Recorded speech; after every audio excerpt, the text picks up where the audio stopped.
Assalamualaikum warahmatullahi wabarakatuh. Di sini saya Muhammad Firdaus Asmadi dengan IPM 10, 12, 12, dan 8 dari kelas C5 pemasaran. Di sini saya akan mempresentasikan atau akan membaca ringkasan materi dari mata kuliah riset pemasaran yang untuk diajukan untuk memenuhi tugas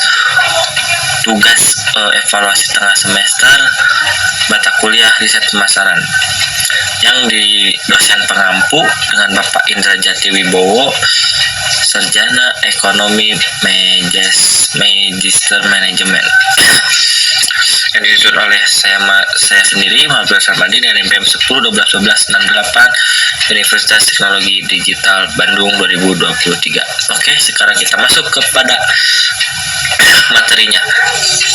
Yang pertama ada paradigma bisnis terkini.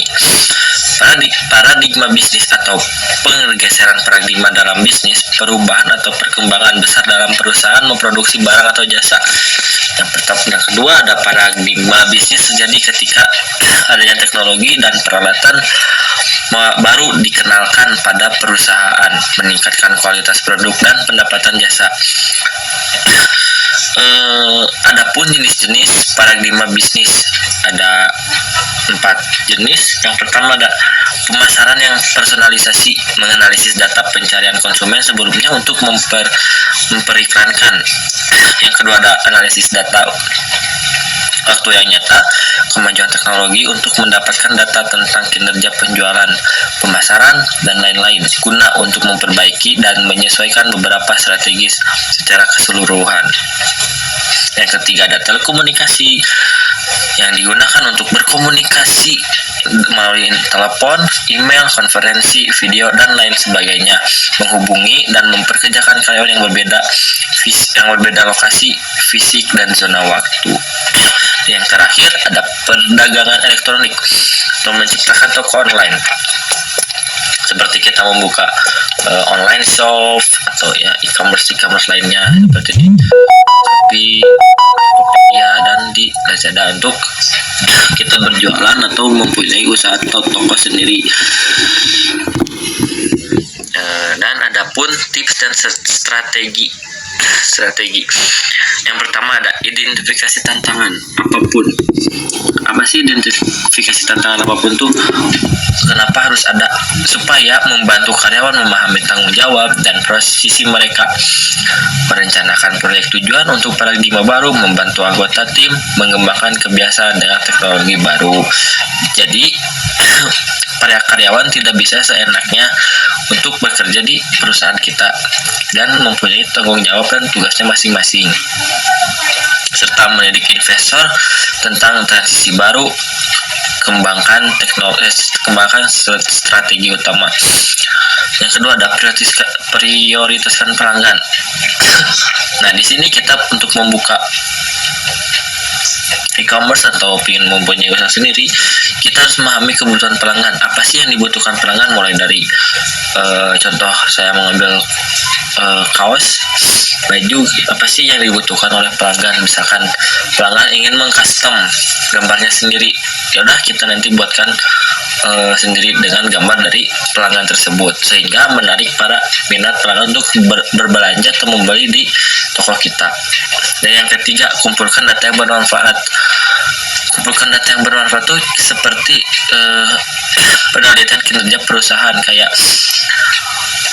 apa sih data-data yang bermanfaat itu ada apa aja, misalkan data pelanggan, data keuangan, data laporan keuangan atau laporan pemasukan dan pengeluaran. Itu harus ada karena supaya kita tahu bagaimana cara supaya kita tahu toko kita tuh atau usaha yang kita jalan itu ada laporan tersebut, jadi kita tidak akan saling merugikan. Oke. Ada pemasaran dan riset pemasaran. Poin pertama, masalah dalam riset pemasaran: kebingungan, situasi yang perlu dipecahkan, pertanyaan yang perlu dijawab dalam penelitian. Masalah dalam riset pemasaran: kebingungan. Sebagian orang kalau masih awal-awal untuk membuka usaha atau membuka toko akan melakukan kebingungan karena dia baru memulai di bisnis. Yang kedua, dari riset pemasaran, pengumpulan data, observasi, pengolahan data kepada objek pemasaran tujuan. Riset pemasarannya di tujuan diadakannya riset pemasaran, kita melakukan riset atau bahasa gaulnya anak zaman sekarang tuh kita kepo. Kenapa disebut kepo? Karena kita ingin tahu apa sih yang dibutuhkan oleh pelanggan, apa sih yang dibutuhkan oleh konsumen sekarang tuh. Seperti yang tadi saya bilang, seperti kaos atau kaos kaki. Sekarang saya contoh kaos kaki. Kaos kaki apa sih yang sedang tren, logonya kayak gimana, gambarnya kayak gimana. Nah, kita melakukan riset terlebih dahulu. Setelah riset terlaksana, baru kita memikirkan untuk membuka e-commerce tersebut. Nah, adapun tujuan-tujuannya itu membuat keputusan yang tepat, butuh data objektif yang konkret dengan melakukan riset pasar. Kenapa kita harus membuat keputusan yang tepat? Karena untuk menjalankan e-commerce kita tidak sembarangan, atau untuk menjalankan bisnis, kita pengen punya bisnis sendiri, kita tentunya tidak sembarang harus membuat keputusan yang tepat. Jangan sampai merugikan orang lain, dan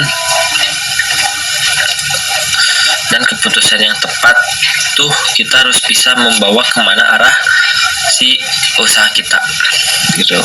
Yang kedua ada mendapatkan peluang bisnis baru, jeli membaca situasi apa yang konsumen miliki. Ya, betul, karena untuk mendapatkan peluang bisnis baru kita harus jeli membaca situasinya,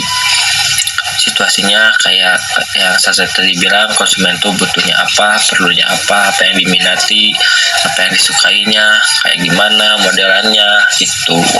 Yang ketiga, menghindari kegagalan usaha, karena kalau kita memulai usaha tentunya kita nggak mau gagal dong, walaupun suatu saat pasti akan ada masanya naik, ada masanya turun dari si usaha kita tersebut tuh. Tapi sebisa mungkin kita untuk menghindari kegagalan usaha tersebut dengan cara apapun itu.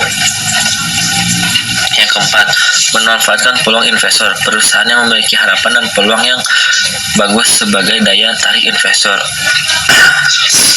Memanfaatkan peluang investor, ketika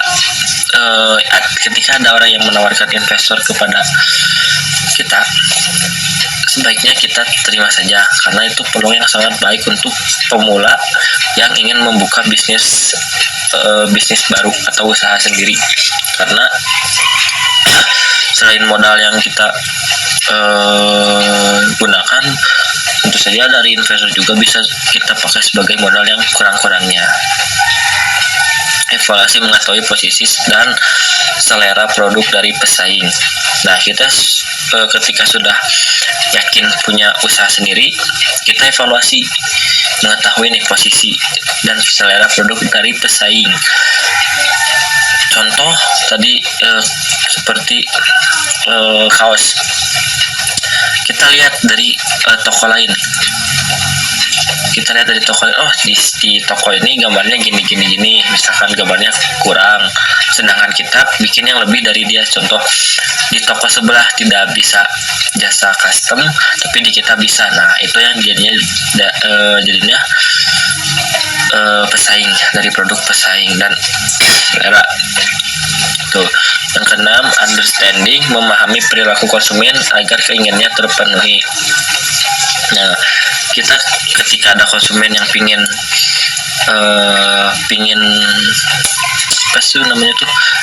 pingin sesuai apa yang mereka inginkan, sebaiknya kita menjawabnya dengan benar, lalu kita arahin dan kita beri tips, atau bukan tips sih, lebih ke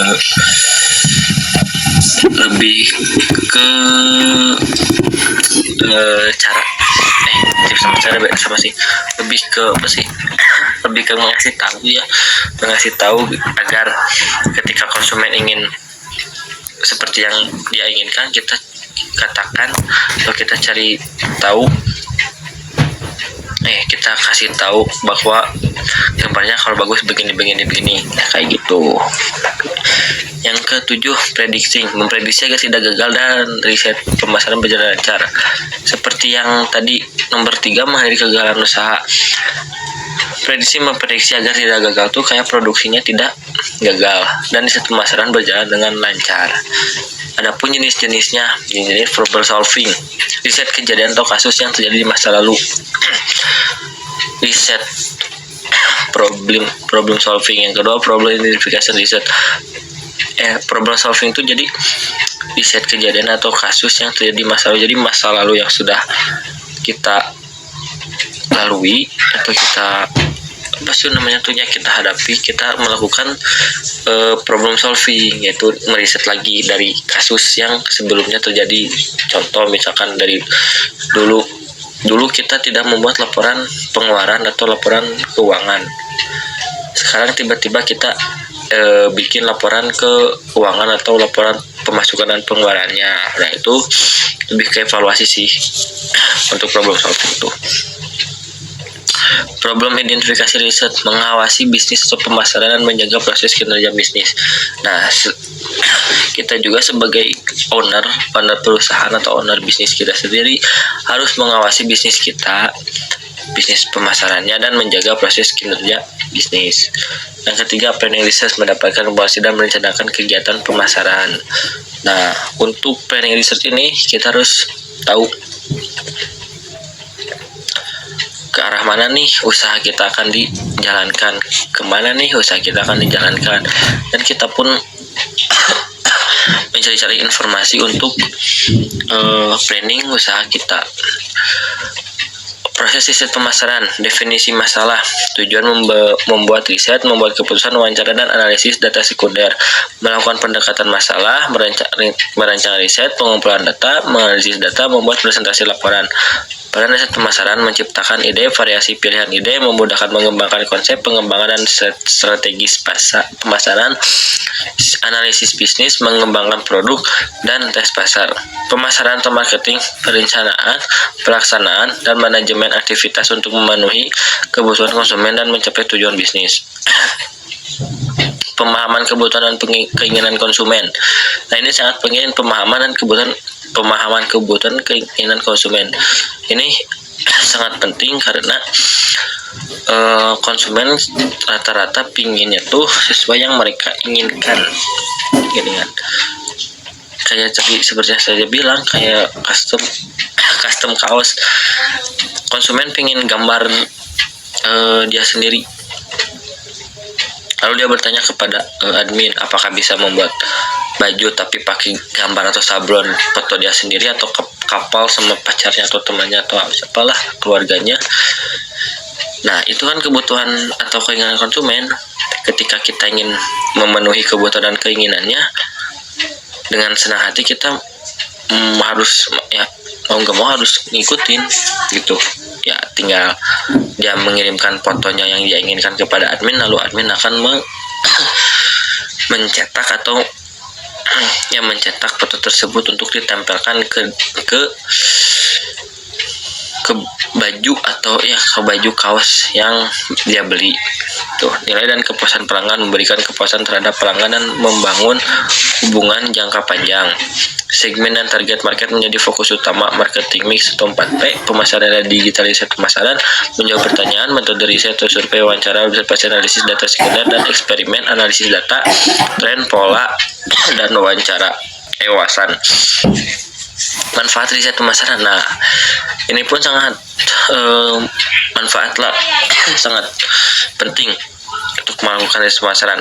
Manfaatnya, kita tahu jadi mengidentifikasi peluang, mengukur kepuasan, perbaikan produk atau layanan, memenuhi posisi tahu dan merek, pengembangan pemasaran yang efektif. Alat pemasaran, pasar sasaran dan segmentasi pemasaran, konten media sosial, periklanan digital, email marketing, optimasi mesin pencari atau SEO, pemasaran influencer, analitik dan dengan pelanggan, promosi penjualan atau diskon, hadiah, program loyalitas dan kupon. Nah, ini ketika kita membuka usaha pasti tentu ada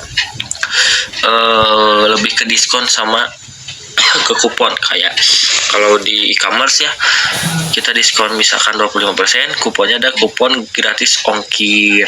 Nah, gitu maka membuat pelanggan atau konsumen itu tertarik dengan adanya diskon dan kupon tersebut. Pemasaran viral, pemasaran konten terpersonalisasi. Klasifikasi pemasaran: riset deskriptif, riset eksploratif, riset kasual, riset kualitatif, riset kuantitatif. Kenapa saya tidak membacakan? Karena durasinya takut terlalu lama. Riset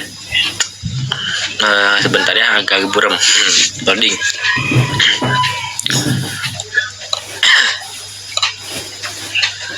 Riset primer dilakukan secara khusus mendapatkan sebagai kebutuhan riset sekunder, riset pasar atau market research. Proses penelitian pemasaran yang empiris.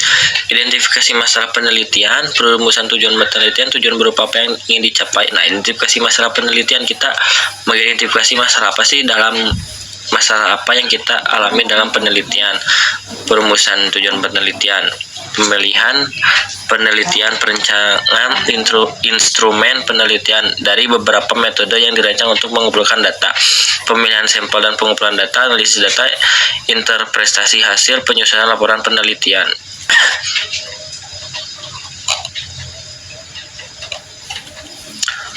Oke,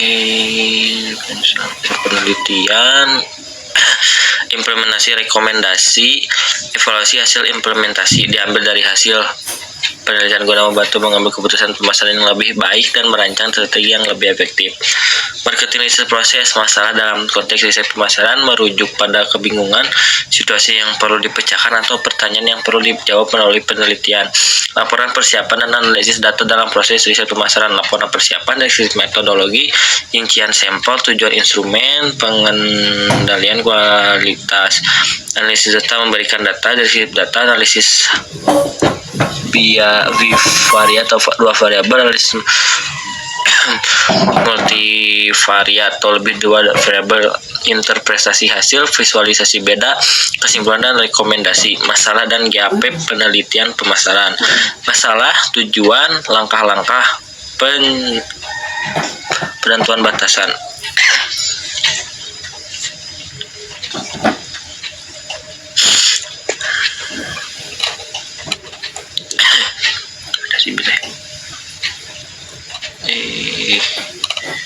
Mana habis deh. Bentar, oke. GAP penelitian merujuk atas ketidaksesuaian dalam pengetahuan atau pemahaman yang mendorong melakukan penelitian tambahan. Tujuan mengidentifikasi pemahaman yang ada namun belum terpenuhi. Langkah-langkah tinjauan literatur, identifikasi apa yang dicakup dulu namun belum lengkap. Analisis kritis atau indikasi gap atau celah dalam pengetahuan. Perumusan gap atau merumuskan secara jelas mana gap penelitian berada dan bagaimana penelitian baru mencari celah. Perbedaan fokus, masalah pemahaman, masalah yang ingin diatasi, gap, kekosongan atau ketidaksesuaian dalam mengetahui yang ada. B. Waktu, masalah terjadi di tahap awal perencanaan riset, gap terjadi setelah tinjauan literatur dan analisis kritis. C. Tujuan utama masalah, menetapkan masalah yang memerlukan penelitian. Gap, mengidentifikasi pengetahuan pemahaman saat ini belum mencukupi. Pengaruh adanya gap penelitian. Rasionalisasi penelitian menentukan keunikannya. Orientasi penelitian mencegah redundansi atau duplikasi. Pemberian pengetahuan, pengembangan teori, mendorong inovasi, memberikan nilai tambahan, memberikan motivasi tambahan. Model penelitian pemasaran, panduan merancang model penelitian pemahaman grand teori, kerangka konseptual yang luas dan umum yang mencakup prinsip-prinsip dasar dalam bidang tertentu. Identifikasi gap atau limitasi, definisi topik penelitian, pengembangan middle range teori, pemilihan variabel dan indikator, desain penelitian, pengumpulan data, analisis data, validitas dan reliabilitas, diskusi dan implikasi, publikasi dan diseminasi. Model alat atau kerangka kerja konseptual yang membantu menggambarkan, menjelaskan dan menganalisis hubungan antar variabel yang relevan. Jenis model penelitian pemasaran. Verbal model verifikasi datif dan hubungan antar variabel. Graphical model representasi visual dari hubungan antar variabel menggunakan grafik atau diagram. Mathematical model representasi matematis dari hubungan antar variabel melalui persamaan fungsi matematis. Variabel model, variabel independen atau variabel penyebab atau pemicu perubahan, variabel dependen, variabel hasil atau akibat dari perubahan variabel independen, variabel kontrol, variabel mengontrol hubungan antar variabel, parameter, koefisien atau angka dalam model matematis yang mengukur hubungan antar variabel. Grafik model representasi visual dari hubungan antar variabel dalam penelitian. Komponen node atau simpul, edge atau sisi, arah panah, visualisasi hubungan, klasifikasi konsep, komunikatif yang efektif, keterbatasan tidak menyajikan bobot hubungan atau kompleksitas terbatas, pengembangan selanjutnya memilih struktur konseptual penelitian. Mathematical model, fungsi matematika menggambarkan sejauh mana variabel mempengaruhi variabel lain. Komponen, variabel independen, variabel dependen, parameter, kesalahan, keuntungan, memberikan ukuran kuantitatif, prediksi, analisis statistik, keterbatasan, asumsi linearitas, pengaruh lainnya. Pengembangan selanjutnya sebagai dasar analisis lebih lanjut. Mungkin sekian materi tentang riset pemasaran. Mohon maaf bila ada kekurangannya. Saya Muhammad Firdaus Ahmadi. Wassalamualaikum warahmatullahi wabarakatuh.